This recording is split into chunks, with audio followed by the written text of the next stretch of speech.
This is CGTN, China Global Television Network.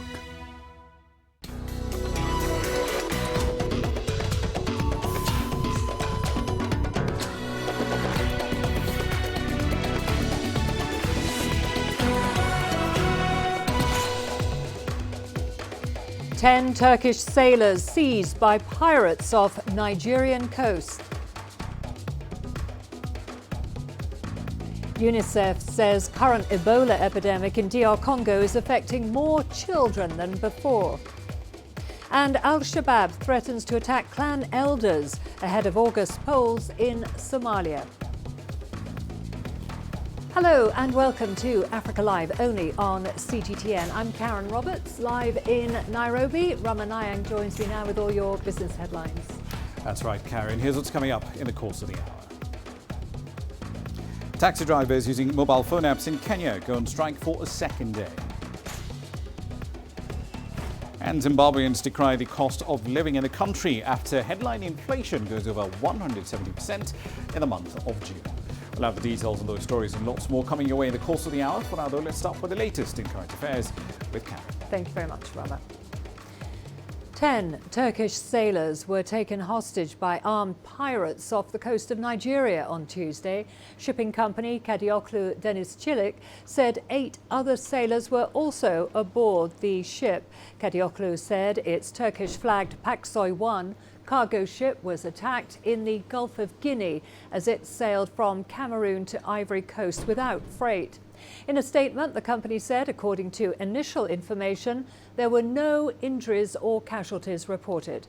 The spokesman for Turkey's ruling AK party said the government was closely following the matter and called for the sailors to be returned safely. He declined to give further details. Last week, the International Maritime Bureau described the Gulf of Guinea as the most dangerous area in the world for piracy. It said 73% of all sea kidnappings and 92% of hostage takings took place in the Gulf of Guinea. We are monitoring this incident. Turkish Foreign Ministry and the intelligence agency are working on this matter intensely. I will not give you detailed information about the ongoing operation for the sake of our actions. However, you should know that we are following the incident from the start with sensitivity, and all of our units are focused on this matter. We are also monitoring the developments from here within our capabilities. Well, we are now joined by CGTN's Michel Par David in Antalya in Turkey. Michel, we understand that the sailors were taken hostage early on Tuesday. What's the latest that you have on the situation? Was anyone hurt in the kidnapping? Well, even though we've received some videos that were filmed by some of the crew members that are still on the board of the ship. There are 8 crew members still on board. It seems there are some bullet holes on the windows. However, according to reports, none of the 8 crew members still on board of the ship have been hurt. They're just very, very exhausted from what we can see in the footage. However, regarding the 10 Turkish citizens who were kidnapped from the ship, we do not know for sure, but it was reported that they were not hurt, not injured, and that they are still alive. That is what Turkish officials are hoping. That is what the owners of the ship are hoping. So that's the latest we have regarding their situation right now in terms of their safety. As we just heard from the AK Party spokesman Ömer Çelik, they're really trying to do everything that they can, and that they've emphasized to Turkish news outlets that the priority for them, for Turkish officials, of course, is the safe return of the crew right now. So they're really doing everything they can for them to return as soon as possible without being injured. And Michel, have there been any statements or reaction from company officials? Yes, the company operation manager, the company owner of the ship, as well as the Kadıoğlu Denizcilik owners also, they made statements back to back. They emphasized that they're also doing whatever they can. They were the ones who actually notified the Turkish officials. They noticed that there was something suspicious going on when they did not receive one of the daily reports from the ship. They also noticed that the ship was supposed to stop somewhere, but it was continuously moving. So immediately they contacted Turkish officials. That's what they emphasized. So they're trying to tell people that they're doing everything that they can. They also emphasized that they did not receive a request for a ransom so far, but that they are expecting one in the upcoming few days. That they emphasized also that they are willing to do whatever it takes for the safe return of their crew. So it's really going to be important to see what happens in the next few days, and that all the company can really do right now is wait and try to coordinate and cooperate with Turkish officials, trying to do whatever they can for the safe return of their own crew. Okay, thank you very much for that update. That was Michelle Bar-David there in Antalya in Turkey.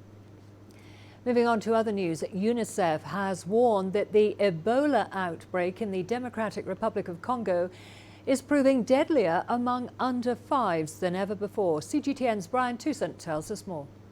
More than 2,500 Ebola cases so far have been reported in the DRC. And according to the World Health Organization, over 1,500 people have died in the provinces of Ituri and North Kivu, making it the worst outbreak the country has ever faced and the second largest epidemic on record. This outbreak is affecting more children than previous outbreaks of Ebola. As of the 7th of July, there had been 750 infections among children. This represents 31% of total cases, compared with about 20% in previous outbreaks. The World Health Organization has confirmed that an emergency meeting aimed at discussing the Ebola crisis in the DRC will take place on Wednesday afternoon in Geneva.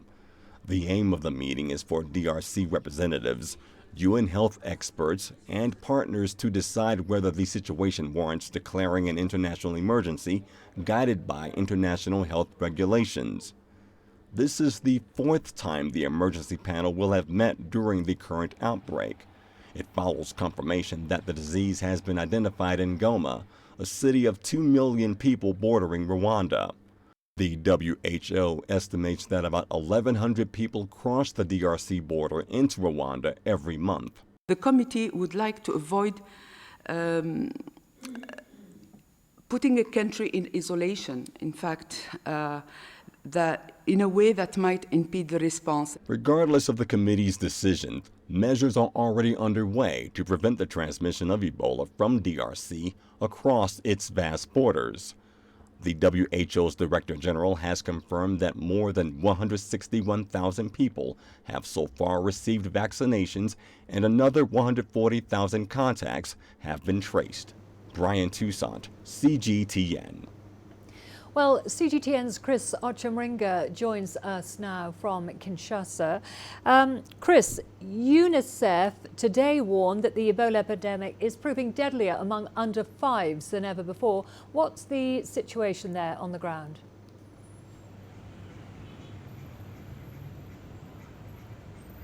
Well, the big challenge that healthcare workers are facing is that, in North Kivu and Ituri province, some of the parents there don't believe that Ebola exists. And so when their children fall sick, they don't take them to treatment centers, and normally that's how they end up dying. Like the previous report there, they said they've recorded 750 infections among children, which is a figure much higher than that recorded in previous outbreaks. And so what the DRC government is doing is, along with international partners, is working very closely with the local leaders, opinion leaders, religious leaders, to try and sensitize the people. To realize that Ebola is real, and if they don't take their children and even the adults for treatment early enough, then the whole community can be wiped out. And so, according to officials, it's paying some fruit. They have been carrying out outreach programs so that they educate the people, and they end up owning this response so that they can bring this disease to an end. So Chris, how is the government dealing with this spread of the virus?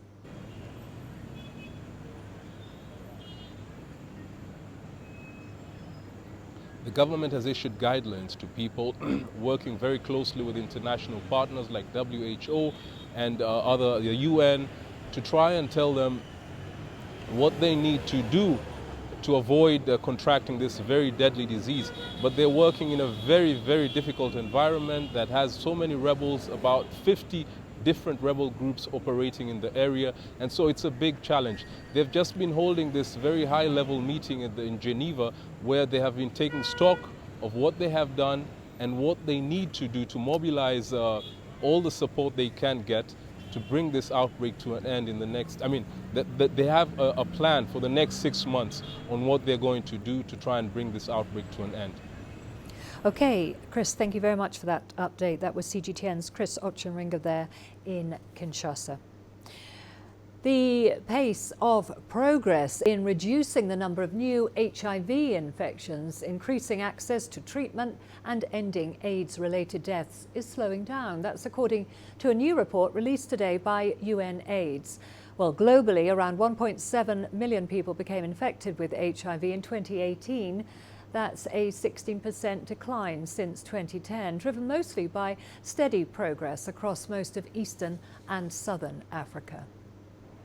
The UNAIDS Global AIDS Update Communities at the Center report shows a mixed picture, with some countries making impressive gains while others experiencing rises in new HIV infections and AIDS-related deaths. Many of those who are infected did not get access to infection prevention services.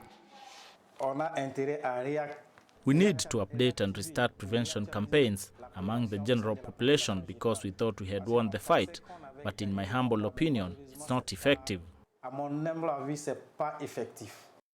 Global funding for the AIDS fight dropped off significantly in 2018 by nearly $1 billion as international donors gave less and domestic investment did not grow fast enough to plug the gap.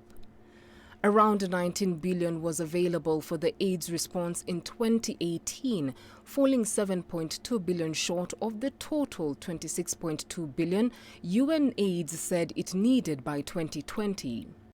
Between 2010 and 2018, the number of people dying in the high infection regions from the disease plunged by 44% to 310,000 people. In 2018, an estimated 37.9 million people globally were living with HIV. 23.3 million people had access to treatment, while 1.7 million people became newly infected. Meanwhile, 770,000 people died from AIDS-related illnesses. In the report, Eastern Europe and Central Asia experienced a worrying increase in infection at 29%. Meanwhile, South Africa has made huge advances and successfully reduced new infection rates by over 50% and AIDS-related deaths by around 40% since 2010. The campaign is now focused on the next generation. We realize that the people that are most affected by HIV today are young people aged 14 to 24. How could we have overlooked a generation like that? Global declines in AIDS-related deaths have largely been driven by treatment progress in Eastern and Southern Africa. More than half of all new HIV infections in 2018 were among sex workers, drug users, men who have sex with men, the transgender population, prisoners, and the sexual partners of these groups. 74.9 million people have become infected with HIV since the start of the epidemic. 32 million people have died from AIDS-related illnesses in the same period. Beryl Oro, CGTN. Former South African President Jacob Zuma dropped another bombshell on the second day of his testimony, alleging that a death threat had been made against him. Angelo Coppola has more from the Zondo Commission of Inquiry into allegations of state capture. Zuma made the allegations during his opening statement on the second day of his testimony. Yesterday night between 7 and 8, my PA that from the ANC side was phoned by a person she does not know. And this person said, "You must tell Zuma that we are going to kill him. We'll also kill his children, as well as some people around him." So she informed me this morning On the first day of his testimony, Zuma in fact referred to a conspiracy to have him removed from office and an attempt to poison him. You know, there has been such attempts. It's not the first time he's saying it. There's been a well-known factor. Allegedly, the president, former president, was poisoned. You guys know all these things. Why do you make it as if it's an allegation now the man is lying and all that? Zuma also confirmed that his wasn't the only death threat that had been received. But also, my senior counsel, Advocate Skakane, this follows threats that have been made to him, very serious ones as well. In a short while, about a week or so ago, we received that. The Deputy Chief Justice found the news upsetting, but his response was firm. It is totally unacceptable for anybody in our society to want to use violence, intimidation, and all kinds of illegal means when they are unhappy about anybody, because our legal system is such that people can go to courts, can go to the police if they have complaints against other people. While day two started with those explosive revelations, the day sort of petered out because focus was then shifted to Fakey Mentor's testimony, which many have discredited already. I'm Angelo Coppola for CGTN in Johannesburg, South Africa. Coming up after the break. Al-Shabaab threatens to attack clan elders ahead of August polls in Somalia. And local principal in Sierra Leone defies ban on pregnant girls attending school. For a look at some economic data out of the country, the country's foreign currency reserves. With a dedicated and diverse team of anchors, CGTN now brings Africa to the palm of your hand. I'm Perina Karibe in the heart of Nairobi, which is bustling. From everyday heroes to the continent's most powerful figures, we bring their voices to you. We haven't changed. And this is something most of us are very excited about. We bring you news that's changing perspectives.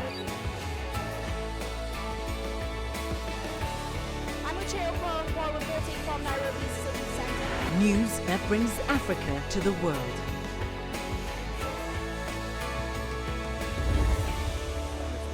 CGTN. See the difference.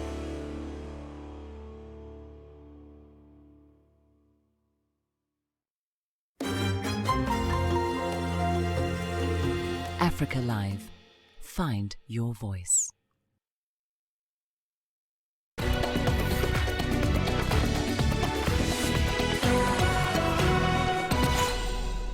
On to Somalia now, and Al-Shabaab has threatened to target clan leaders ahead of regional elections planned for August. CGTN's Abdulaziz Bilo reports now from Mogadishu on what this means to the country's political future. In August, clan elders will pick lawmakers for the upcoming regional assemblies in the Jubaland and Galmudug states, two of the country's federal member states. After taking office, the regional parliamentarians are tasked with picking the president of the regional administration, who will serve for a 4-year term. In Somalia, it's clan elders who have a final say in the formation of the legislative arm of the government, as authorities are yet to create a conducive environment for a popular vote. Instead, a handful of delegates are appointed by these elders from respective clans to pick the country's lawmakers. But violent attacks on people involved in the election process continues to hamper the state formation process. Militant group Al-Shabaab has killed dozens of clan elders and electoral delegates since 2012, raising concerns on the safety of the electoral process ahead of the upcoming regional polls next month. Clan elders play a crucial role in Somali elections because of current political landscape.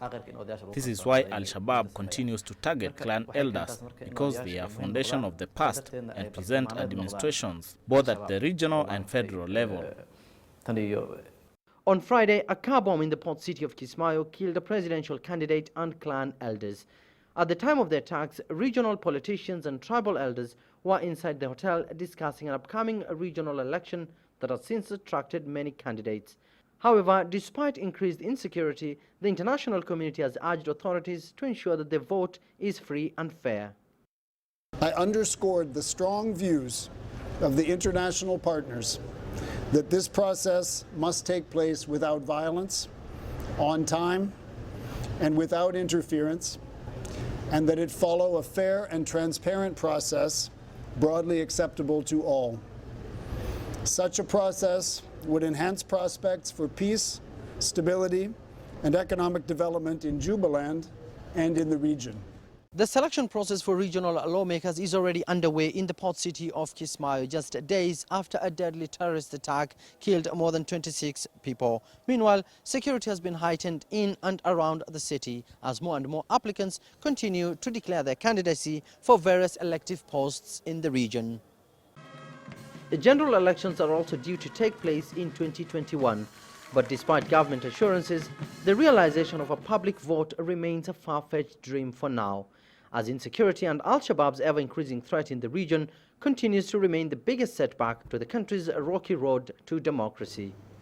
Abdulaziz Bilo, CGTN, Mogadishu, Somalia.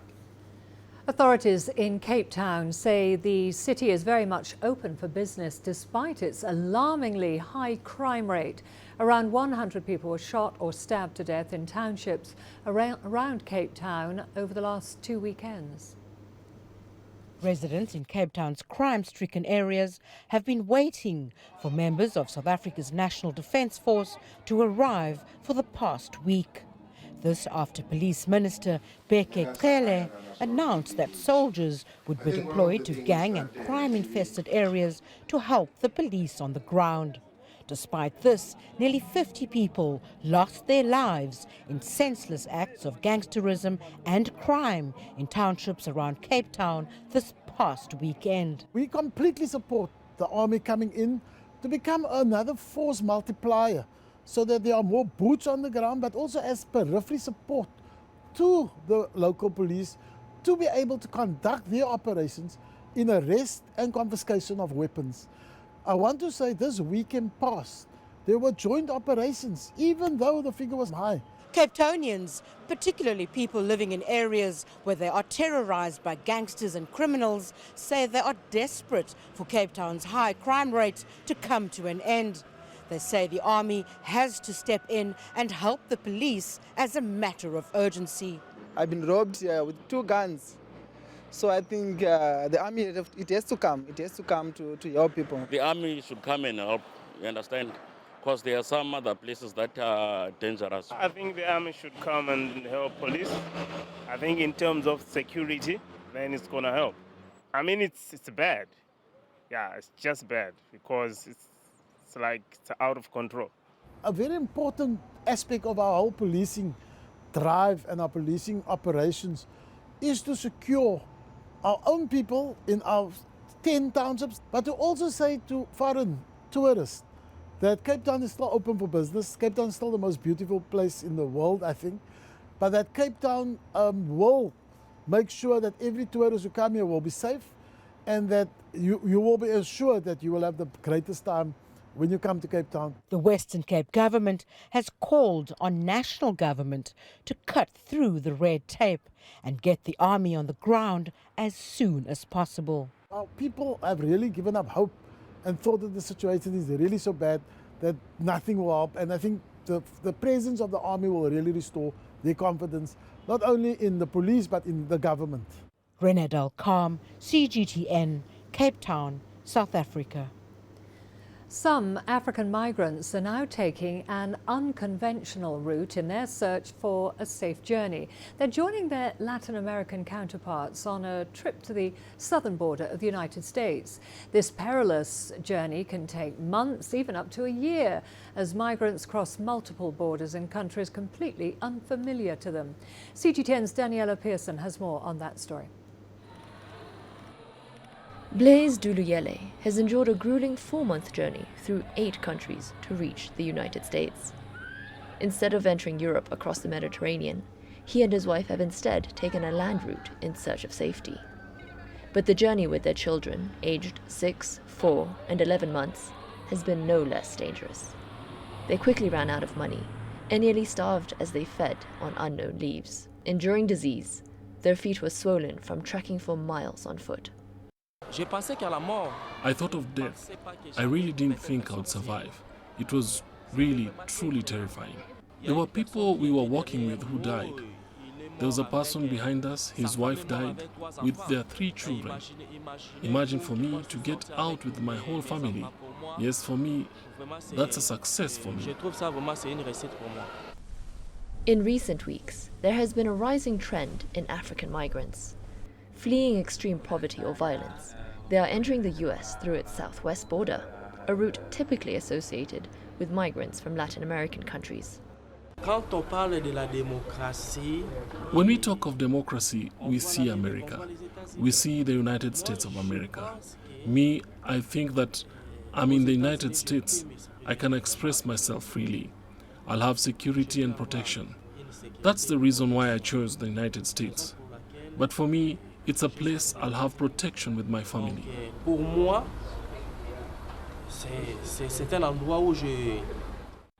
Duluyele and his family eventually made their way into Texas, before being bused to Portland, Maine.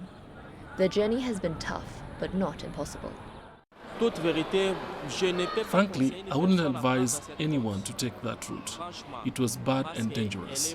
Me personally, I wouldn't tell any of my family members to take that route.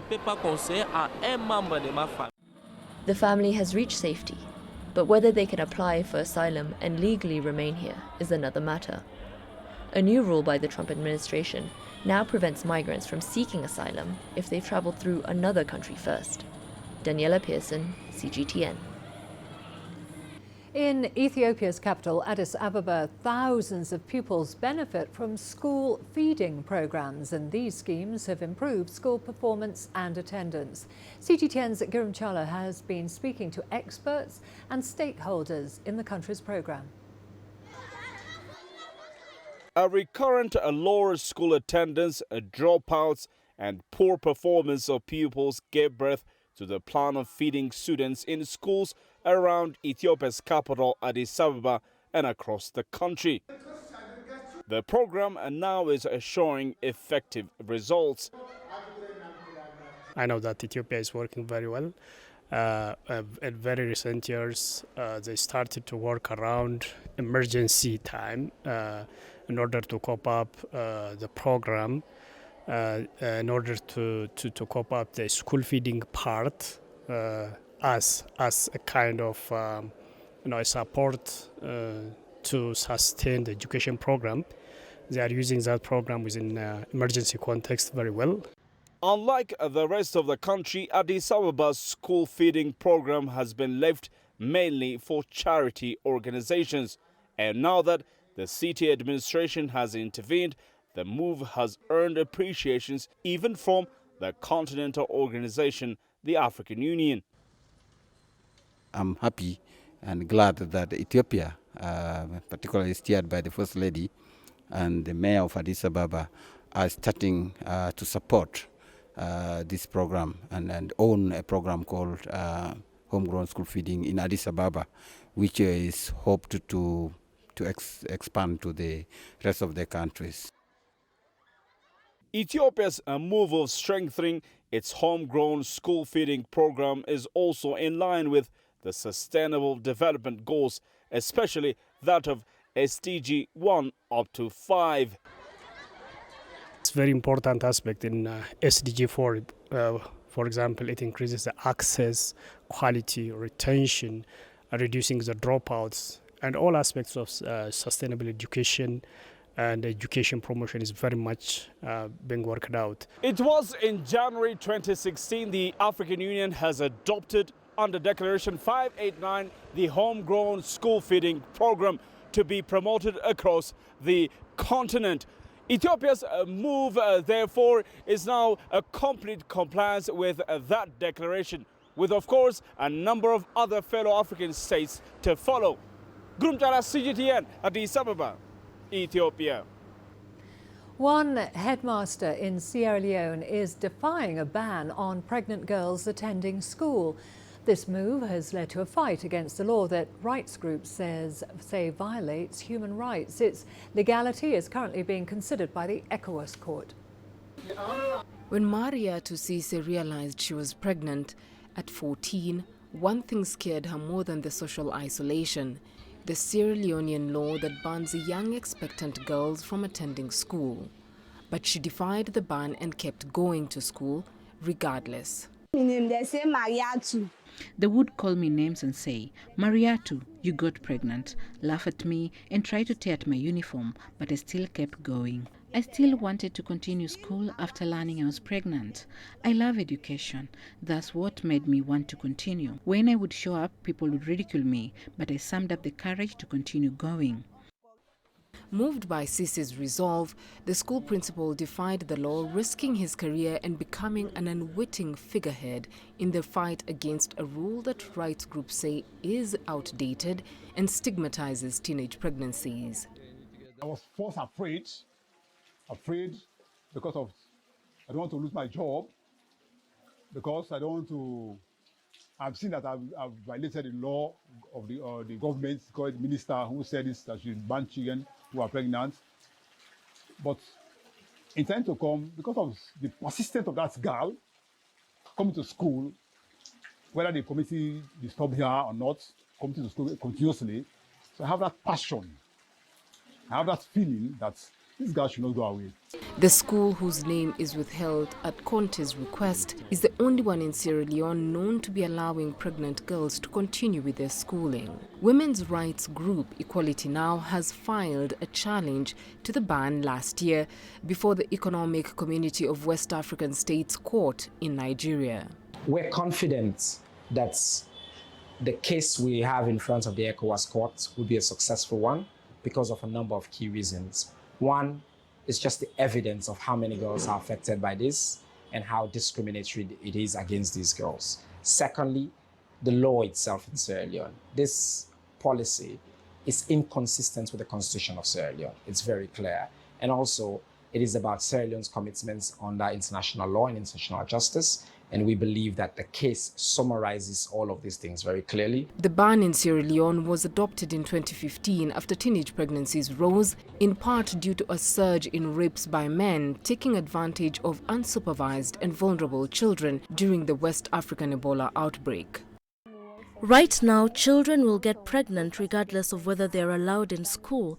But if a pregnant child tries going to school, the principal will drive them away. That's not okay. School is the only way we will get strong minds, so they have to change this ban.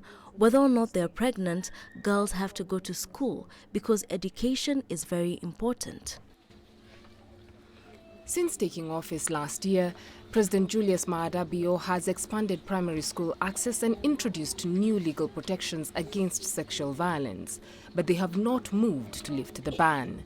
The court had arguments last month and is expected to rule in November. The Ministry of Education in Sierra Leone did not respond to requests for comment. Beryl Oro, CGTN. Now here's Rama Nayang with all your business news. Over to you. Thank you very much, Karen. Here's what's coming up in business. Taxi drivers using mobile phone apps in Kenya strike for a second day in a row. And Zimbabweans decry the rising cost of living after inflation hit 175% in June. Business in Africa is at the crossroads, where opportunity meets innovation, where profitable new markets collide with global trends. From the sound of an African bell on a stock market's floor to the shout of the trader in a bustling free market. It's colorful, vibrant, and exotic. CGTN stands at the gateway to Europe, Africa, and the Middle East. From Morocco to South Africa, we talk to the deal makers and actors who fuel its engines of growth. Only on CGTN.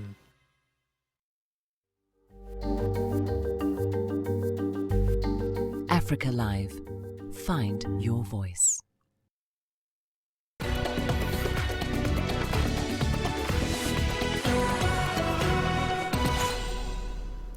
Welcome back to the program. Drivers of taxi hailing firms in Kenya, that includes Uber and Bolt, have gone on strike. They're protesting against what they describe as unfair commissions and they want the companies to more than double the amount they currently charge per kilometre.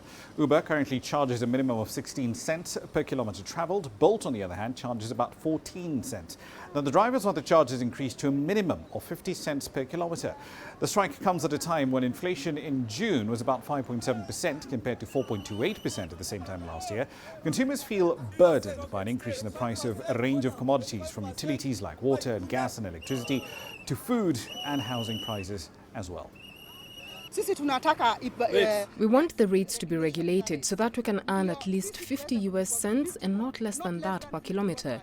The amount will be reasonable enough because at the current rate, drivers are suffering. We are fatigued and we do not have enough to meet our daily needs and expenses. The reason we are here is we want to be heard.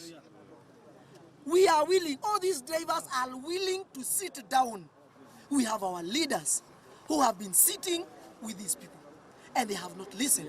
But now, since they have not been honoring our agreements with them, that is why we want the government to come in and regulate. We are not fighting. We are not fighting the government. We are not fighting Uber. We don't want an investor to run out of this country. We want them to stay, but under the rules of this land. Now, speaking of inflation, there's a rather severe case of it in Zimbabwe. Annual inflation in the country for the month of June hit 175% compared to 98% in the month of May. This is the highest inflation rate in the Southern African economy since the hyperinflation days a decade ago. And that, of course, did force the government to abandon the Zimbabwean dollar in 2009. Here's CGTN's Noel Makugu with more. Zimbabwe has gone from deflation to triple-digit inflation in less than 3 years. According to its statistics office, last month's annual inflation surged to about 178% compared to 98% in May. The Southern African nation is currently in the midst of a worsening economic crisis.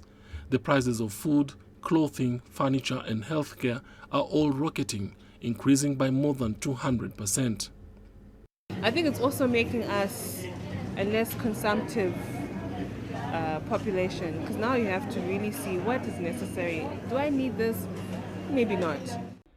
In attempts to fix this, last month the government scrapped the use of the multi-currency regime and introduced the Zimbabwean dollar as its sole legal tender. But the market continues to be skeptical about the currency. It's stoking fears of a return of hyperinflation that wiped out savings 10 years ago when the economy collapsed. Life is becoming tougher for us because we do not have any money to buy diesel, and the price increase means only those who are rich can afford to buy it. People are buying, especially those who want to cook for their family. They come to buy a small bottle of cooking oil to last 2 or 3 days while they look for more money. Hundreds of thousands of Zimbabweans have fled abroad in the last 20 years. Many others are now seeking to leave the country as conditions worsen under President Emmerson Mnangagwa. Mnangagwa promised an economic revival after succeeding long-ruling Robert Mugabe in 2017. But the economy continues to decline further, shattering living standards of millions of residents. Noel Makugu, CGTN. Africa's most populous country is trying yet again to get its own national carrier off the ground. Ethiopian Airlines has revealed that it's been meeting with officials from the Nigerian government, as well as elements of the private sector, to explore opportunities in the sector. Now, this essentially brings back to life a plan that was scrapped just last year. CGTN's Phil Ihaza reports from Abuja. The new airline, Nigeria Air, was due to start operations in December of 2018, but the government suspended plans to launch the project in September 2018 after a cabinet meeting disapproved the launch because the government did not have the resources to fund it. The country's former Minister of State for Aviation, Hadi Sirika, had unveiled a new name and logo at an air show in London 3 months before the suspension. The Nigerian government has now revived talks with private investors, local airlines and Ethiopian Airlines to help manage the project. Nigeria's previous national airline, Nigerian Airways, was founded in 1958, but it collapsed 14 years ago. Nigerian aviation experts say a national carrier operating on the international stage could have a huge impact on the country's economy. We are eagerly waiting for it because it will create jobs for our engineers, for our pilots. That doesn't exist right now. Since Nigerian Airways left, no any airline has been able to train Nigerians. We used to export engineers and pilots to other parts of the world before. Now, no more. Things have changed because there's no national carrier. These are some of the advantages. Experts say for this attempt to bring back a national airline to be successful, it will require a major financial commitment from the government. If the government put in, even if it's $2 billion to start a new national carrier through PPP or whatever you call it, if those variables are not looked into, world-class maintenance, cost of aviation fuel, cost of training, cost of catering, and so on and so forth, trust me, the national carrier will still go down. According to the country's aviation ministry, the government plans to invest about $5 million into the new national airline with a maximum stake of 5%. Fiol Ihaza, CGTN Abuja, Nigeria.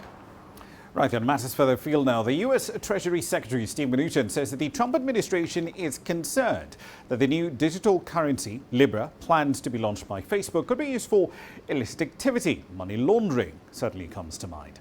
The head of the Federal Reserve, Chairman Jerome Powell, has also raised alarm about the exact same thing just last week. Legislators in the U.S. have now started hearings on Facebook's plans around Libra. We obviously have concerns with the privacy issues. There's been items in the press about potential settlements. I'm not going to comment on that. But obviously, the regulators, and one of the regulators, as I've said, most people haven't heard on FinCEN. So one of the reasons I wanted to explain this is whether they're banks or whether they're non-banks, they're under the same regulatory environment for FinCEN, and we will hold them accountable. And they're going to have to convince us of very high standards before they have access to the U.S. financial system.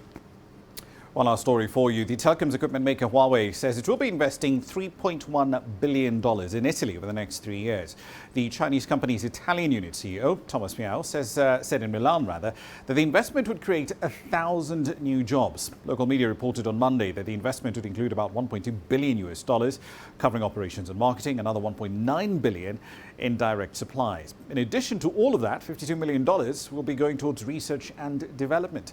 Huawei employs roughly 850 people in Italy. It opened new headquarters in Milan earlier this year. All right then, I'll leave you there for the time being, but I'll be back at the top of the hour. We'll be going over to Zimbabwe yet again. Civil servants over there are on a go-slow due to the government's reluctance to negotiate a salary deal. But with inflation at 170-something%, is there really room for more pay hikes? We'll find out live from Harare at 1800 GMT. See you then. For now though, back to Karen. Thank you very much, Rana. Well, we are going to a short break now. Don't go away, lots more to come, including Ghana's Boardroom Africa promotes diversity in corporate institutions. The greatest journeys, the greatest sights, the greatest adventures. Here in Panater, this weir allows the locals to walk on water. We're far more than just TV news. We're your passport to the wonders of Africa. To bring you stories of struggle, survival and hope.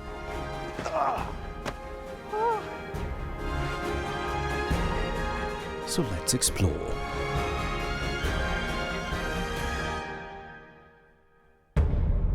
CGTN. See the difference.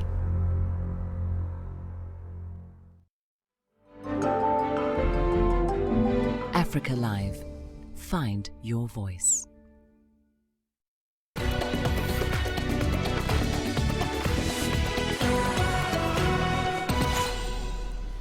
The push for gender equality in the workplace is moving all the way to the top. While the debate on equal pay continues, a Ghanaian non-profit organisation, Boardroom Africa, is on a mission to promote exceptional female talent to boards across the continent. The organisation believes diversity in boardrooms can spur growth of corporate institutions. CGTN's Nabil Ahmed Rufai reports now from Accra. Aisha Bidwe has risen through the ranks to take one of the top jobs in her company.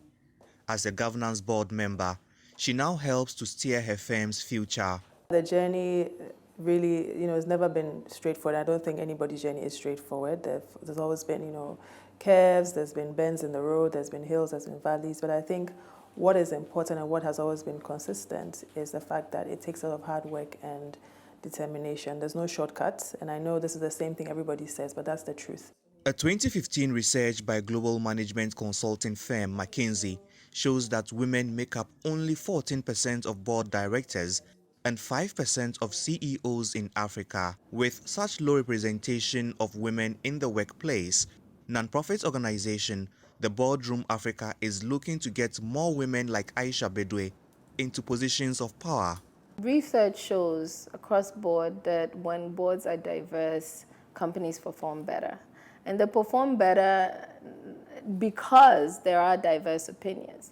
And so men and women all come from different backgrounds and all have different experiences. And being a woman, you come out with a set of experiences that are quite diverse from being a man. The organization is mapping out Africa's listed boards to determine how many women sit on each one. It hopes to connect its unique pool of talented career women to those boards. Still, many women have to overcome a lot of hurdles to succeed in the corporate world. If you look at this issue of pregnancy and childbearing, it's a huge barrier. There are some women who skip promotion because they got pregnant, they had to go and deliver and come back. So you see their mates are far gone ahead of them and there's nothing done about it. You see that in some corporate institution now in Ghana, they are asking the women, if I hire you for the first 2 years, don't give birth. Also inhibiting female women development in the workplace is sexual harassment, a situation gender advocates want addressed. According to the United Nations, the unequal treatment of women costs sub-Saharan Africa $105 billion per year. Equality campaigners believe improvements to ensure women are not discriminated against in the workplace will be crucial for Africa's development. Aisha Bedwe has shaped her career through hard work and perseverance. Now, she hopes to shape the careers of other young women and find them a seat at the boardroom table. Nabil Ahmed Rufai, CGTN, Accra, Ghana. At least 12 people have died after a 3-story residential building collapsed following torrential rain in the Nigerian city of Jos. The building collapsed on Monday, leaving several people critically injured. CGTN Samson Omale reports. Rescue operations have been concluded 24 hours after the incident occurred. Officials don't believe there is anyone else trapped alive under the rubble. Taye Shegun Folarosho was rescued from the building, which collapsed while he was at work. I'm in the shop with my dad, working. So suddenly we just saw the building collapse. Then I stand up, I tried to run, then I fell down. I cannot move my legs. Then they call my dad and they bring me to Plateau Hospital. 4 people were rescued alive from the collapsed building. It happened after 3 days of pounding rain. Residents say extra floors of residential housing had been added to the building in recent years, and the collapse may have been caused by the use of substandard building materials. It's possible there is no even design for this building, no structure there. It's possible. And it's also possible no professional was involved in the supervision from the preliminary investigation we have conducted so far this afternoon. So this case here today is a case of quackery and use of bad materials for construction. The Plateau State government says the Nigerian Society of Engineers needs to perform its oversight function on building control. I'm calling on the Nigerian Society of Engineers, Plateau State branch, to be up and doing. Mobilize your members to do the right thing. Because if they are doing the right thing, we shouldn't be having instances like this. Good job. The Plateau State government says it will begin the demolitions of houses built without approval and with substandard materials to prevent future tragedies. Samson Omale, CGTN, Jos, Nigeria. All the sports news coming up for you after the break, including Morocco finished top overall at the 7th edition of the Arab Youth Athletics Championship held in Tunisia.